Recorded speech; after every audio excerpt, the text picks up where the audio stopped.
San Diego.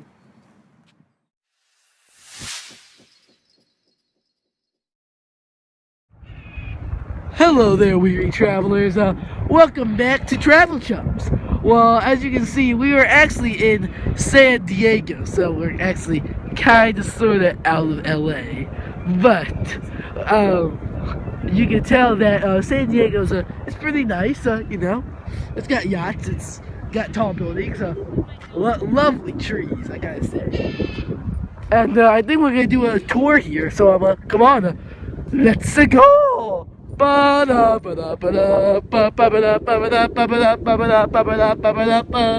Old Town Trolley Tours and San Diego Seal Tours. That's what we're doing. And I'm guessing this half boat, half car thing is the San Diego Seal Tour. Although you can never really tell, really, if it's the Seal Tour or not. I know I can't. Yeah. Hello, we're on the tour. Well, we're on the boat car thing, and today is Captain Wheels. Oh, that's a cool ass name, Wheels. And first mate Scott. Well, okay then. Don't worry if someone goes overboard. We got this the life preserver thing. So yeah, we should be ready to go. Alright, hit it, Fozzie. Brave crew. Okay. Guys, want you to know everything we do, safety is our #1 concern. With that in mind, right now I'm going to hop off the mic, help the captain out just ahead as we pass the taxis. And as soon as we get out to the first light, I'll be right back with you, okay? Look at that! Look at him!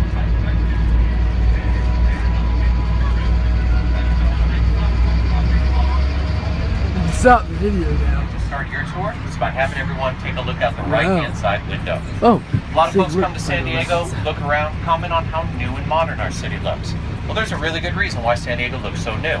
About half of our tall buildings have been built in the last 20 years. See, San Diego is a city. Our #1 problem nowadays is finding new ways to grow. We just never expected to get this big. Wow. When they built the old buildings around here, they looked a lot like this guy on your left. Now we're going to make a left turn, so you're going to get a much better look at the front of it in just a moment.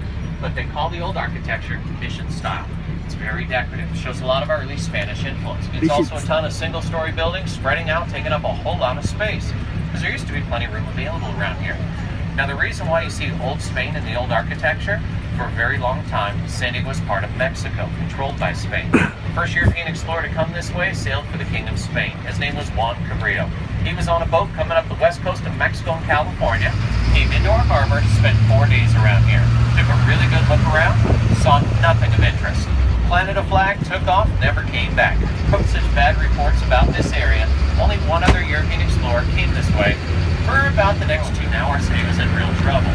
Well, it was lucky for us that the Navy took a big interest in San Diego in the 40s. That's when it really started to grow. It's just been in the last 75 years. Now on the left here comes the harbor. This is one of the oldest parts of this area. Tuna Harbor is what they call it. It is the home of what's left over from our tuna fleet. In fact, most of those boats don't fish for tuna anymore. Instead, they provide the fresh seafood for the local restaurants.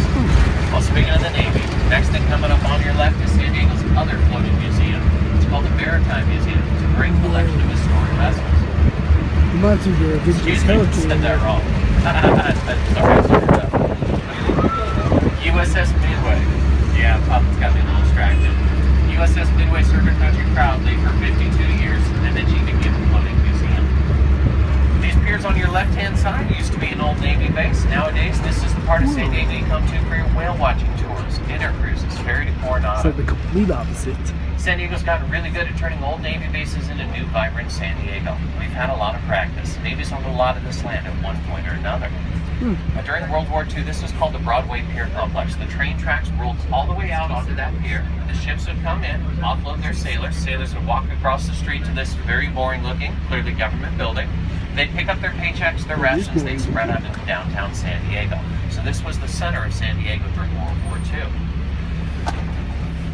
Wow. All right, we're going to catch a green light in just a moment. And once we pull through this intersection, you guys are going to get a chance to see one of the prettiest old buildings in San Diego, in my opinion. It's the old Santa Fe train station. It's been active for almost 100 years now. It's going to be on our right-hand side across the parking lot. It's got a big blue and white sign that says Santa Fe. Oh, that's really cool. Spanish There heritage. it is. It says Santa All right. Fe. If you're going to take a lot of pictures on this tour, right now is when I'd recommend you turn the camera on, giving you about a 20-second head start. Next thing coming up on the left is the other floating museum, the Maritime Museum. It's a collection of historic vessels, and the first one you see with its sails open is the Star of the Museum. Oh, That wait, is it's coming. The Star of India, oldest active sailing vessel It's in the coming. whole world. 50 years old is really old. It's still for a boat. coming. Star of India was christened 3 days shy of Abraham Lincoln's Gettysburg Address. Last year she had her 150th birthday. Wait. Now, she was a trade ship. She circled the globe 21 times in her history. Nowadays, she's here for people like yourself to climb board and check out. Main people who climb board It's the one nowadays with the are sails. 5th graders going on an overnight field trip. I only tell you guys about it because it's one of the funniest things that happens around here. You tell a bunch of 10-year-olds going camping on a boat, they go nuts. They get off the bus right over here, holding their sleeping bag. They are just screaming and yelling and having a blast. Teacher doesn't say a word.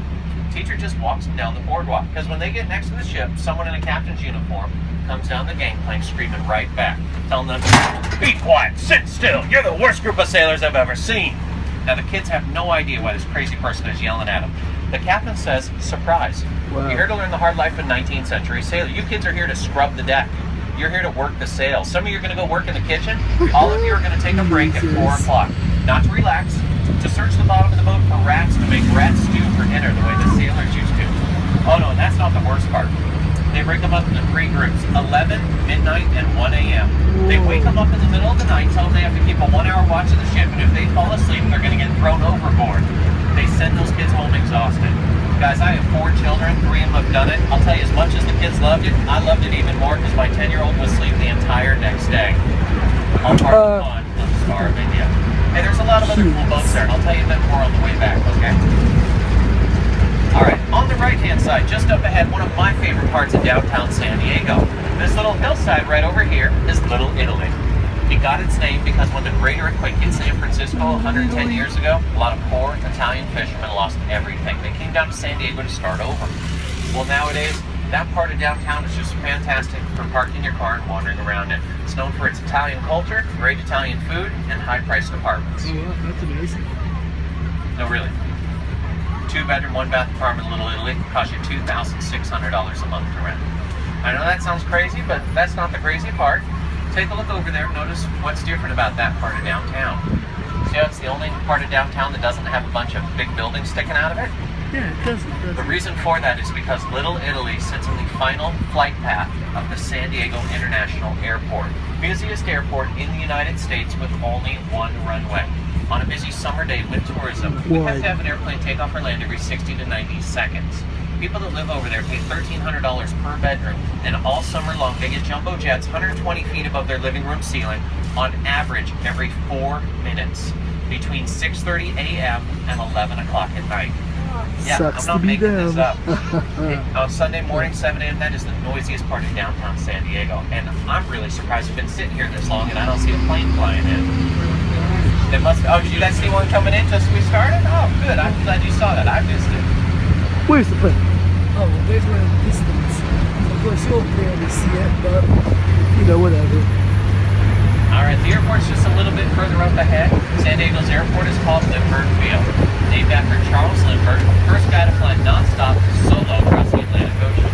He flew from New York to Paris. This plane is called Spirit of St. Louis, but the plane, Spirit of St. Louis, is actually built in this building complex here to your right. Solar turbines owns all this now, but this used to be Ryan Aircraft Corporation. This is where Lucky Lenny built this plane. Just up ahead is where he did all his test flights as he got ready to go on his big historic journey. Now for our journey, we are about to turn the air conditioning on full blast. We're convertible. We're going to get up to 40 miles an hour in just a moment. Probably have hats on. Strongly recommend you take those hats off. They have a way of disappearing without any warning at all, okay? You can also just keep your hand on it if you'd rather. I've got a hat on. Actually, one more thing. I just noticed with this trip we have a really small and picked over. So this, okay, thank you. I see you. I appreciate you. Now, guys, I know nowadays the yacht thing sounded silly, but hear me out. This was after World War II. Americans went. We're going in the ocean. Front wheels are up. We're doing it. And there's the back. You guys can stand up, move around whatever you want to. Sea lion in the water. We got a young male sea lion. A sea lion.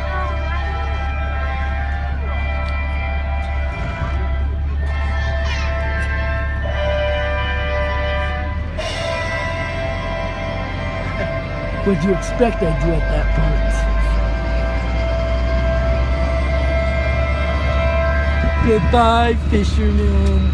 All right, as soon as we clear the jetties, we are going straight up to full speed water. Look at those so I'm going to turn guys off the and light, those take a look at what's coming our way up ahead. Don't Turn on some wave music at and let you guys us. relax, okay? No, we are going to the just breeziest part of go. San Diego, and I've Rich got about 10 more people. blankets left, so if you're chilly, please feel free to Look grab at the beach. Land dwellers. So that's what we've been in all this time. Huh. It's nice. Whew. Here's Who the is captain. this guy over here, man? My name is Lenny. Hi. What are you doing? A little film, documentary? Yes. All right, all right. Yeah. The captain. Look at those people.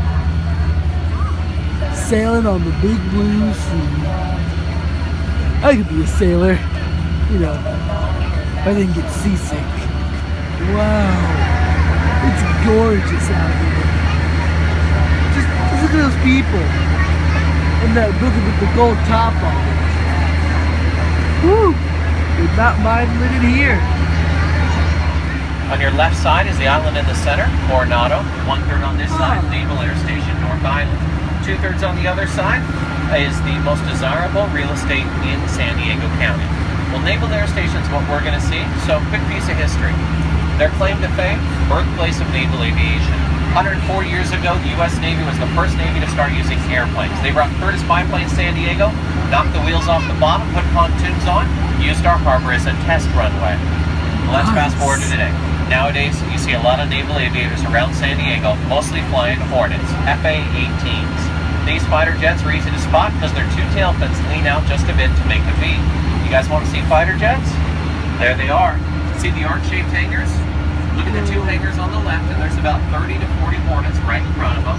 Look on the right-hand side, you can see about another 25 Hornets as well. I saw a few of your cameras. Some of you guys got some pretty good zoom. Give it about one more minute, zoom over there. See you'll that? be able to catch 8 to 10 of them all at once.